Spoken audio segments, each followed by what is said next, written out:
അപ്പോൾ ഇന്നത്തെ ഞങ്ങളുടെ കലാശക്കൊട്ട് ഒഴിവാക്കി അത് പല രീതിയിലും വ്യാഖ്യാനിക്കപ്പെട്ടുകൊണ്ടിരിക്കുന്നുണ്ട്. വ്യാഖ്യാനിക്കുന്നവർക്ക് അങ്ങനെ വ്യാഖ്യാനിക്കാം, കുഴപ്പമൊന്നുമില്ല.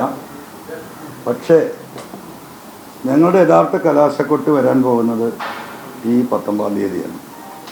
അത് വൈകുന്നേരം 6 മണിയോട് കൂടിയിട്ട് ആ കലാശക്കൊട്ട് നിലമ്പൂരിലെ സാധാരണക്കാരായ ജനങ്ങൾ പിണറായിസത്തിൻ്റെ ശവപ്പെട്ടിയുടെ അവസാനത്തെ ആണി നിലമ്പൂരിൽ നിന്ന് വളരെ വൃത്തിയായിട്ട് അടിക്കും. അതാണ് ഞങ്ങളുടെ കലാശക്കൊട്ട്.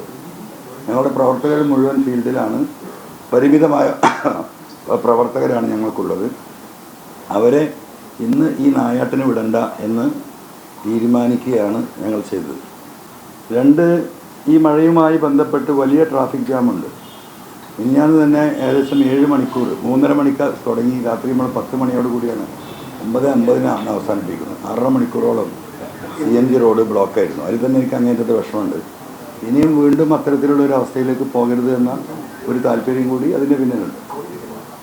ഇതാണ് 1ഉം 2ഉമായിട്ട് പറയാനുള്ളത്. 3ാമത്തെ കാര്യം, നിങ്ങൾ കൂടെ ശ്രദ്ധിക്കേണ്ട ഒരു കാര്യം, ഈ ഉപതെരഞ്ഞെടുപ്പ് 9 വർഷത്തിന് ശേഷം ഈ ഗവൺമെൻറ്, പിണറായി ഗവൺമെൻറ്റിൻ്റെ 9ാം വാർഷികം ആഘോഷിക്കപ്പെട്ടു. 4 എന്ന് പറയുന്നുണ്ട്, എന്തായാലും 9 വർഷമല്ല.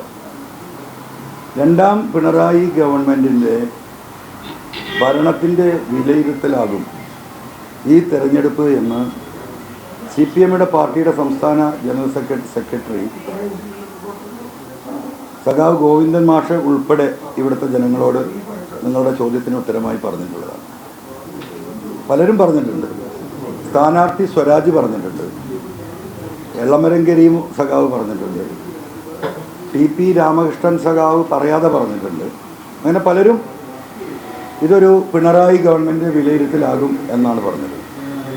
എനിക്ക് ഈ വിഷയത്തിൽ ഒറ്റ ചോദ്യമാണ് പാർട്ടിയുടെ സംസ്ഥാന ജനറൽ സെക്രട്ടറി സഖാവ് ഗോവിന്ദൻ മാഷോട് ചോദിക്കാനുള്ളത്. അതിന് അദ്ദേഹം ഉത്തരം പറയണം. ഞാൻ ജൂദാസാണ്, അത് പോട്ടെ, അതിൽ കുഴപ്പമൊന്നുമില്ല. ഈ തെരഞ്ഞെടുപ്പ് LDFനെ സംബന്ധിച്ച് അവരുടെ തെരഞ്ഞെടുപ്പ് ചരിത്രത്തിലെ ഏറ്റവും വലിയ പരാജയമാകാൻ പോവുകയാണ്. അവരുടെ എല്ലാ മെഷീനറിയും 99 98 MLA-മാരും മുഖ്യമന്ത്രി അടക്കമുള്ള മുഴുവൻ മന്ത്രിസംഘവും അവരുടെ മറ്റു തൊഴിലാളി പ്രസ്ഥാന നേതാക്കളും അവരുടെ കോർപ്പറേഷൻ മേയർമാരും അവരുടെ ജില്ലാ പഞ്ചായത്ത് പ്രസിഡന്റുമാരും തുടങ്ങി അവരുടെ പഞ്ചായത്ത് പ്രസിഡന്റുമാരുൾപ്പെടെയുള്ള മുഴുവൻ ശക്തിയും ഉപയോഗിച്ചാണ് ഈ തെരഞ്ഞെടുപ്പിനാണ് നേരിടുന്നത്. പണം അവർക്കൊരു പ്രശ്നമല്ല. പണം പല വഴിക്കും വന്ന് ഈ മണ്ഡലത്തിൽ ഒഴുകുന്നത് നിങ്ങളൊക്കെ തന്നെ കണ്ടുകൊണ്ടിരിക്കുകയാണ്. ഇന്ന് ആ പണം വീടുകളിൽ എത്തിത്തുടങ്ങിയിട്ടുണ്ട്. കഴിഞ്ഞ 2 ദിവസമായി അവർ നിർലോഭം വോട്ടർമാരെ സ്വാധീനിക്കാൻ പണം കൊടുത്തുകൊണ്ടിരിക്കുകയാണ്.